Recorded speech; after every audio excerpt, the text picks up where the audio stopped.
Et si on se faisait un petit peu plaisir à faire un petit peu l'analyse de ce qui se passe sur les marchés actuellement, parce que c'est vraiment très important en ce 1er avril, au moment où je tourne la vidéo, de s'atteler à ce qui se passe sur Bitcoin et sur les marchés, surtout par rapport au 2 avril. Ils ont choisi bien évidemment le 2 avril pour pas qu'on croie que c'est un poisson d'avril. Je vais t'expliquer concrètement tout ce qui se passe au niveau des news, de la macroéconomie et donc du marché sur l'écosystème crypto en une vingtaine de minutes. On va s'atteler à ça tout de suite et on va regarder un petit peu le marché juste après. Avant la vidéo là, enfin avant qu'on puisse lancer tout ça, lâche un petit like, ça fait toujours super plaisir, c'est vraiment le meilleur soutien que tu puisses faire gratuit à la chaîne, hein, bien évidemment. Et puis si tu nous découvres, n'hésite pas à regarder un petit peu ce qu'on te propose et à t'abonner si l'envie te prend.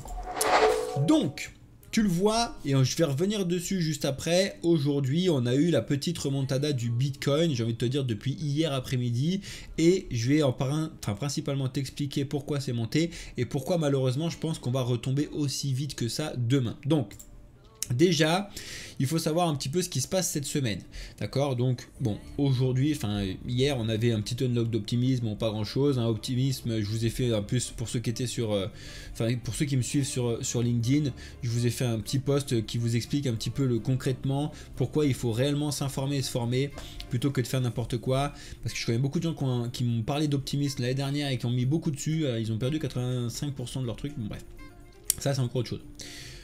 Aujourd'hui, donc on avait l'inflation et le chômage en Europe. Bon, ça touche, certes, c'est intéressant. C'est pas non plus le truc qui fait le plus. Attendez 2 secondes. C'est pas non plus le truc qui fait le plus bouger les marchés parce que c'est la partie européenne.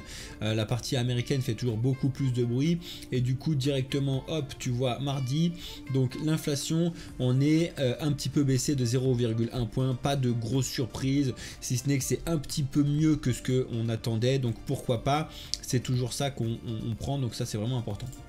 Ensuite, c'est ça qui est vraiment important. Cette semaine, alors souvent on vous en parlait, hein, les gros catalyseurs macroéconomiques, historiquement, bon, c'était les différents conflits qu'on avait dans le monde, d'une part, et d'autre part, c'était les politiques monétaires des banques centrales, souvent la banque centrale américaine. D'accord? Depuis qu'on a Donald Trump, c'est devenu à lui tout seul un délire macroéconomique. Et là, ce qui se passe, c'est que il y a ou il n'y aura pas des nouveaux droits de douane de la part de Trump qui vont ou qui ne vont pas être mis en place à partir de demain. Donc au moment où vous regardez la vidéo, ça va bientôt être posté et il va vraiment falloir surveiller tous ces trucs-là. Le point, il faut pas négliger dans le sens où ça a été pricé, du moins la baisse qu'on a eue ces derniers jours, comme quoi il allait y avoir cette hausse de taux, d'accord? Donc mettez-vous ça en tête premièrement. Deuxièmement, ce qui pose problème souvent, c'est l'incompréhension de ce qu'il a en tête. C'est-à-dire que tu annonces des taxes, tu les enlèves, tu les remets, tu les enlèves, tu les remets. Ça, un marché, ça n'aime pas du tout. D'accord? Ça n'aime pas du tout. Un marché, il aime bien un truc clair. Ok, bon, c'est catastrophique, on price et on avance. D'accord, mais si tu fais un truc, tu prices, tu l'annonces pas, tu reprices, c'est une catastrophe. Donc c'est très mauvais pour le marché et malheureusement c'est ce que je pense qui se passe actuellement. D'accord, il y a de fortes chances que demain il ait appelé telle ou telle personne qui va dire ah oui non finalement on est en négociation donc on va peut-être pas les mettre demain mais peut-être dans un mois en fonction de s'il signe tel ou tel truc. Ça le marché c'est le bazar. D'accord. Après s'il annonce qu'effectivement il y a bien les taxes, ça a été pricé, on va retourner dessus, on va avancer avec et on va voir les conséquences macroéconomiques, diplomatiques que ça va avoir. Et puis malheureusement, c'est pas des bonnes conséquences. Ok. Ensuite, jeudi, on a une réunion de l'OTAN, c'est intéressant macroéconomiquement parlant à suivre également. Et ensuite, vendredi 4 avril, on a la fermeture des marchés en Chine et à Hong Kong. Voilà, c'est juste pour vous dire qu'il y aura un petit peu moins de mouvement cette fin de semaine. Mais du coup, là, ce qui nous importe vraiment, c'est Donald Trump, c'est demain. C'est vraiment ça très très très important. Ok. En attendant, les volumes niveau crypto, c'est pas très joli. C'est-à-dire qu'en fait, le trading au niveau crypto a perdu plus de 70% depuis finalement la fin de l'année dernière. D'accord ? On va dire octobre, novembre 2024, mais même en janvier 2025, on était quand même très très haut. Et là, on est revenu à limite, tu sais, l'été dernier où c'était compliqué. C'est souvent comme ça, c'est-à-dire que si c'est compliqué au niveau des volumes, c'est aussi compliqué au niveau du marché, ça va souvent ensemble. Donc pour l'instant, c'est ce qu'on a actuellement sur les marchés. une ambiance compliquée, on va dire ça comme ça. Du coup, on attend tout ça, hein, ce que je vous dis, hein, donc à savoir donc d'augmenter de 20 à 25% des droits de douane un peu partout, hein, pour nous en Europe, pour les Chinois, pour tout le monde. Donc c'est déjà le bazar, donc ça va être confirmé ou infirmé demain, donc on va bien évidemment suivre ça, c'est très très important. Donc voilà, il le dit encore, hein, voilà, il va y avoir des trucs imposés de partout, comme ça je vous montre un petit peu les avis qui tournent, dans le sens où pour l'instant, ben, tout le monde se sent complètement, hein, voilà, complètement éclaté par cette décision de Donald Trump. Et au milieu de toute cette news, la famille Trump se lance dans le minage de Bitcoin. Ça me fait vachement marrer, mais du coup, ben, c'est ce qui, entre guillemets, participe au rebond qu'on a eu ce début de semaine là, donc le 31 et le 1er avril, parce qu'on a des très gros ponts qui se mettent à Bitcoin, donc c'est vraiment une validation d'une part, d'accord, donc c'est les frères hein, Eric et Donald Trump Jr. là, donc qui se mettent à faire ça, pourquoi pas. Ensuite, il y a des grosses études qui font que techniquement parlant, le Bitcoin à 80 000 c'est très intéressant, d'accord, c'est vraiment un point, un palier entre guillemets d'achat, voilà, je mets des gros guillemets parce que il y a un intérêt à essayer de faire pumper le Bitcoin, hein, bon, bref, voilà, donc il ne faut pas se fier à toutes ces études là, comme d'habitude, il faut prendre les informations et après les filtrer et vous faire votre propre avis, c'est toujours le plus important. Ok, bon bref, ça c'était quelque chose que je voulais vous expliquer. Ça c'est un autre avis, d'accord, donc c'est Arthur Hayes qui est extrêmement connu, hein, via son blog, qui fait beaucoup de posts et d'informations sur son humble avis à lui, et lui il explique que les tarifs de douane et tout ce qui se passe actuellement, ça n'arrêtera pas la remontée de Bitcoin avec un nouvel ATH sur le mois d'avril, avec donc dépasser cette fameuse barrière des 108 109 000 dollars qu'on a eu sur Bitcoin pour l'instant, aller exploser ça. Pour l'instant on n'en est même pas là, il faut déjà retourner aux 91 700 qui est la prochaine barrière, en tout cas psychologique, qu'on a tout de suite. Il faut au moins y retourner pour pouvoir espérer de pouvoir remonter encore plus, donc on verra bien un petit peu comment on va pouvoir ressentir cette partie là sur les différents prochains jours là, donc on verra bien, mais en attendant ça va beaucoup être décisif ce qui va se passer sur la partie des tarifs douaniers d'une part, mais aussi bien évidemment sur la gestion ou non, hein, de régler les conflits, différents conflits qu'on a dans le monde qui sont quand même catastrophiques. Donc la macroéconomie, ça joue obligatoirement sur l'économie, parce que macro c'est au-dessus, l'économie c'est en dessous, d'accord. Donc il faut vraiment vous former, vous éduquer à comprendre au moins les bases et à vous faire accompagner et à lire et écouter un petit peu ce genre de vidéos. La newsletter en plus elle a été encore envoyée là, Alex, d'ailleurs Alex, tu vois de quoi je parle, mais excuse-moi, mais là c'était vraiment chaud, bref. Donc on avance sur cette partie là, c'est vraiment super bien. Et à côté de ça, on a plein de news de partout, des très bonnes, des moins bonnes et des étonnantes comme celle-ci, dans le sens où bah, en fait on a le PDG de BlackRock, d'accord, donc Larry Fink, qui s'est exprimé au sujet de Bitcoin, comme quoi bah, ça pouvait menacer le dollar directement. C'est assez fou parce que du coup t'as plein de... Ça c'est vraiment le gros sujet aux États-Unis, hein, parce que vous savez que le dollar est roi aux États-Unis, surtout avec Donald Trump, hein. Et tu as d'un côté tous ceux qui disent que Bitcoin il est anti-dollar, et tu as l'autre côté qui dit que non, ça va pouvoir apporter quelque chose au dollar. Donc c'est vraiment deux idées, mais c'est marrant parce que Larry Fink se tire lui-même une balle dans le pied, parce que aux États-Unis, BlackRock, énorme truc, blocage, BlackRock, énorme fonds avec donc beaucoup de dettes américaines, enfin très très liées au dollar. Donc pourquoi il dit ça alors qu'il valide directement Bitcoin? Donc en fait il enfin c'est un peu compliqué ce type de discours là de sa part à lui, en tout cas quand j'ai vu ça, ça m'a un petit peu étonné, mais bon bref. De notre petit côté en France, on a quand même une bonne nouvelle, il faut la lever, mais bon, c'est dommage que ça vienne maintenant et avec les différentes taxes qu'on a, mais l'État français investit 225 millions dans des projets crypto, on est à 375 millions, t'as l'impression que c'est super bien, mais finalement c'est microscopique par rapport aux autres pays d'une part, et d'autre part, de toute façon, beaucoup de gros projets se barrent parce que c'est trop taxé, c'est une catastrophe en France, toujours catastrophique. Bref. On a eu une rapide attaque encore, 28 millions de volets, hein, donc avec le procès carton rouge là, qui prend des attaques crypto, des arnaques crypto, faites très très attention, éduquez-vous sur la base des arnaques, comment elles fonctionnent, parce que quand vous les comprenez, vous saurez les éviter, c'est vraiment très très important s'il vous plaît. Si vous avez besoin d'aide, des questions, dites-le nous, hein. Le nombre d'arnaques qu'on a réussi à éviter, c'est juste inchiffrable, hein, mais il y a des gens qui nous disent tiens, t'en penses quoi de ça? Bah c'est de la merde, tu vas pas, paf, il n'y est pas allé, un scam. Bon, très bien, on a le recul en tout cas là-dessus, donc allez-y, je pense que c'est vraiment très très important. Ça c'était la news que je voulais vous mettre tout à l'heure, donc ça dégage, autant pour moi. Donc après, on a cet énorme mouvement de marché qui est en deux parties, qui a relancé Bitcoin en ce début de semaine. Voilà. Ce début de semaine, c'est quasiment à 100% grâce à ces news-là. Première, Buying the Dip, donc de la part de Metaplanet, d'accord, où ils ont acheté beaucoup de Bitcoin avec 2 milliards de JPY, donc c'est pas beaucoup d'euros, hein, finalement, de dollars, enfin c'est beaucoup moins, mais c'est quand même beaucoup pour eux, d'accord. Donc ils ont acheté de nouveau, je ne sais plus combien de Bitcoin ça fait, c'est vraiment pas clair leur truc, je l'avais tout à l'heure et j'ai pas fait gaffe au nombre de Bitcoin que ça représente. Bref, on s'en fout, mais ils ont acheté, attends, c'est pas écrit là. Bon, c'est intéressant, c'est pas tant que ça. La grosse news, c'est celle-ci. C'est ça qui a à 100% remonté le Bitcoin. Parce que on a de nouveau Michael Saylor qui a fait un achat agressif, mais quand je vous dis agressif, c'est très agressif, sur du coup Bitcoin.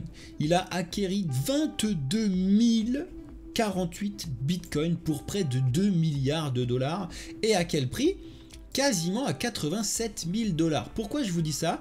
Parce que quand tu vas regarder donc sur stratégie, quand est-ce qu'il l'a acheté, tu vois qu'il a acheté ça le 31, donc hier au moment où je te tourne la vidéo, à 87 000 $. Sauf qu'en fait hier, quand tu regardes la vidéo, on était très loin des 87 000 $, d'accord.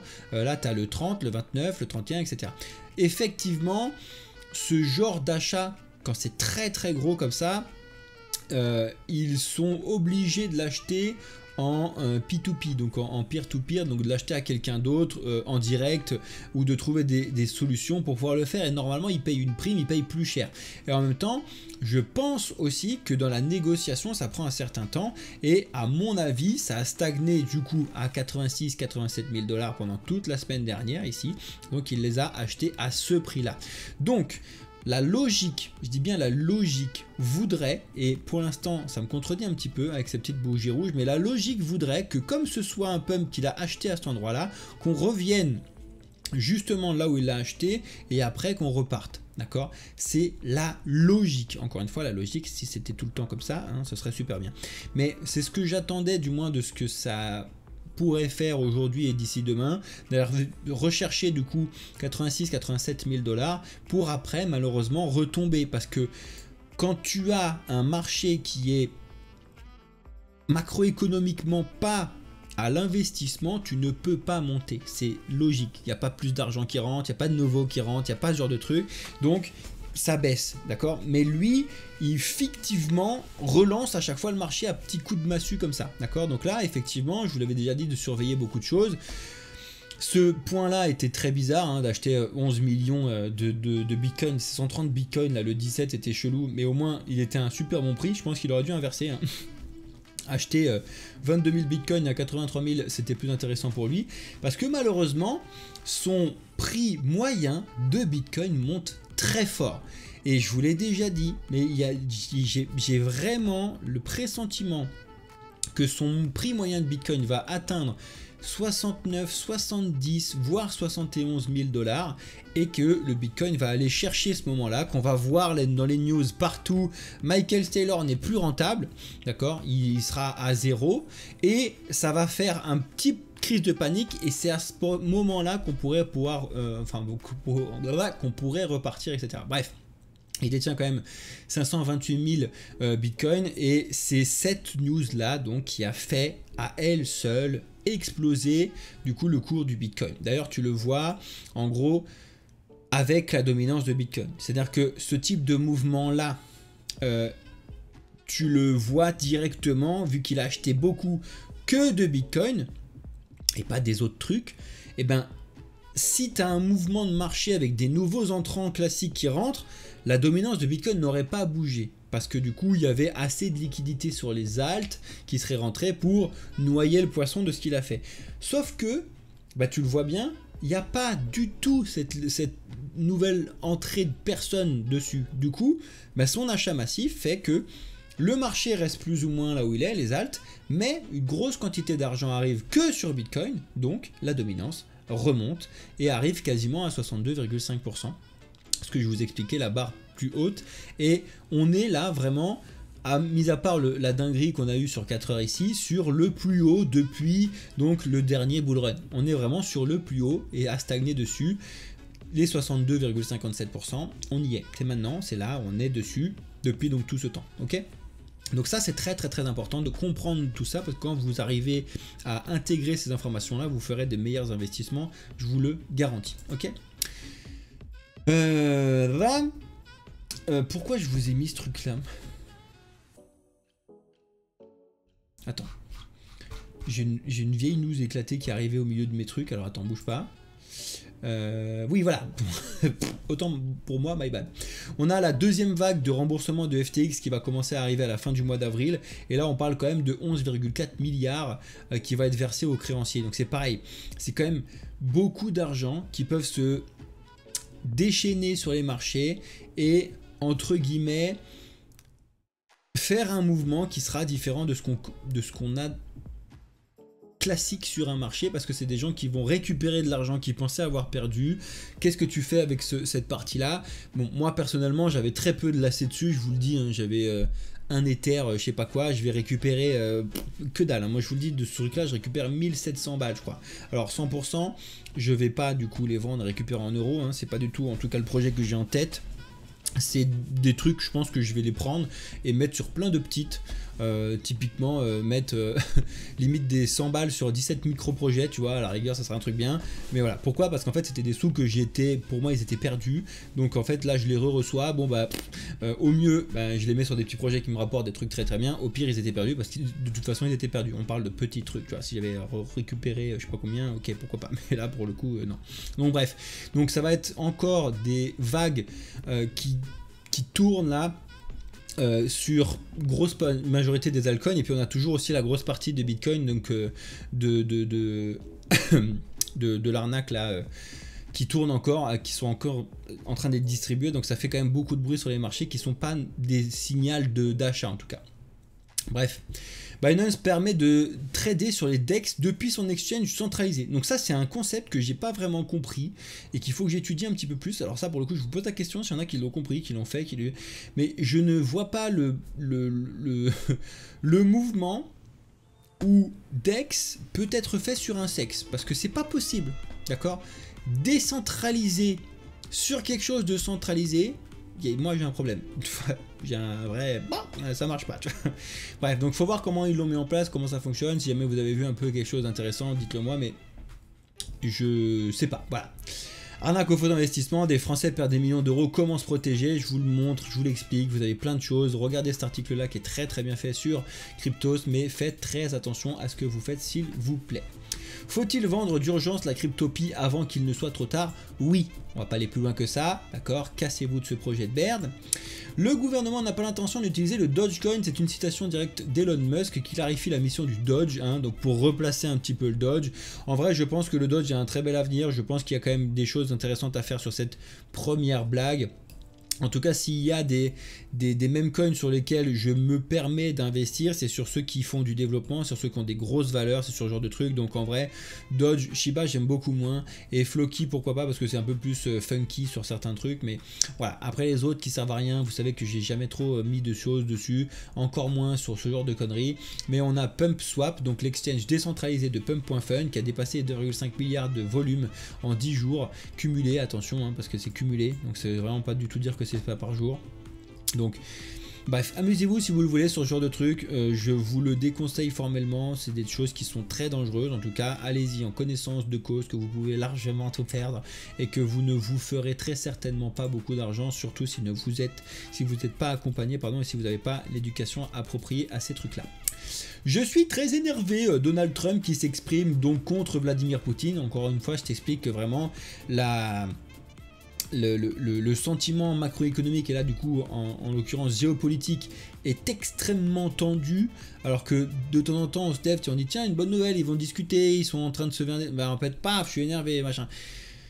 Bon, on est quand même sur de la discussion, donc c'est mieux que ce qu'on avait pendant très longtemps, donc je pense qu'on est plus près de la fin que du début, hein, mais c'est quand même toujours très compliqué, ok. Bon, qu'est-ce que je te dis.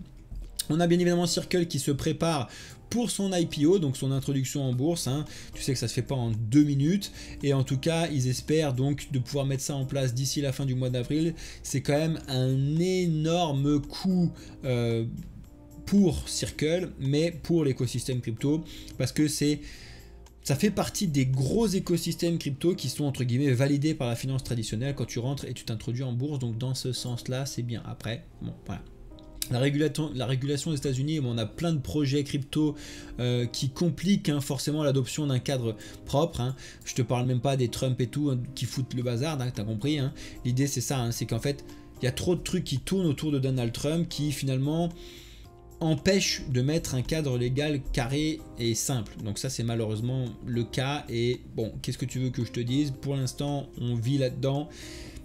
Moi ce que je trouve le plus fou, c'est pas que Trump sorte le Trump, ce que je trouve le plus fou c'est qu'il y ait plein de gens qui aillent acheter le truc en pensant qu'ils vont se faire plein de thunes. Ça je trouve ça fou, tu vois. Moi j'y ai pas touché. Il y en a plein qui me disent à chaque fois dans les commentaires, ouais mais t'y as pas touché parce que t'as pas gagné d'argent, t'es vraiment nul, moi je suis rentré au début, j'ai fait x100. T'as pas fait x100 Martin, d'accord, c'est impossible, parce que au mieux t'as fait x2, et j'espère que t'as bien vendu, parce que sinon tu t'es éclaté la tête. Donc pour l'instant je pense que tout le monde en tant que particulier a perdu de l'argent avec le Trump, donc moi personnellement j'ai pas envie de perdre de l'argent avec un projet dont je sais que ça va perdre, donc j'y vais pas. Donc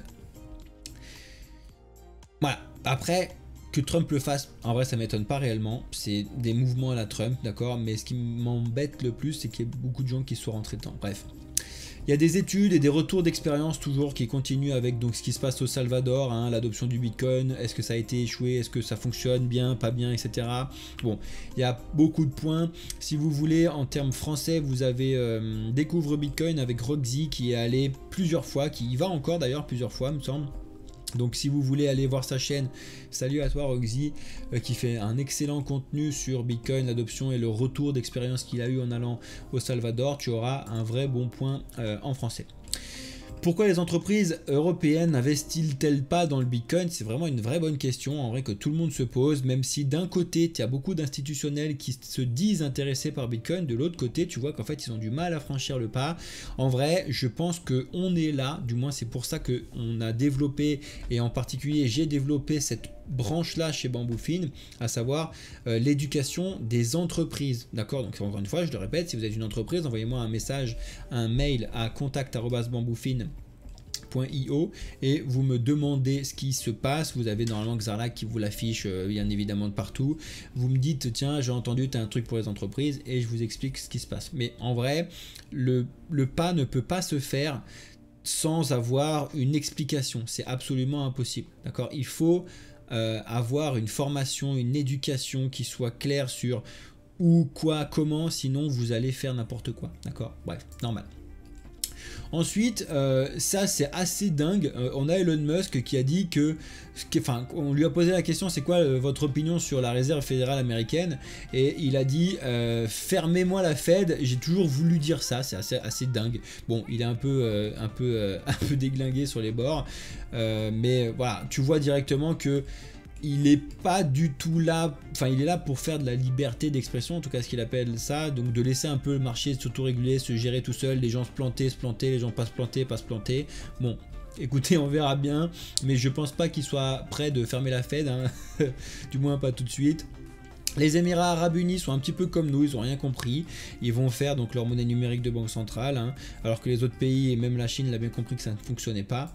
Et enfin, je trouve ça très drôle, mais plus de 3 ans maintenant après, ou 2 ans, j'ai pu compter, 3 ans, on va enfin avoir Terraform Labs qui va étudier potentiellement de mettre en place un portail pour aller essayer de récupérer de l'argent perdu. Alors, Il faut quand même bien différencier FTX de Terraform Labs. Hein.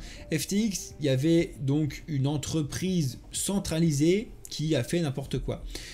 Terraform Labs, c'est une entreprise centralisée, mais qui avait décentralisé avec le Luna et donc balancé sur d'autres trucs dessus.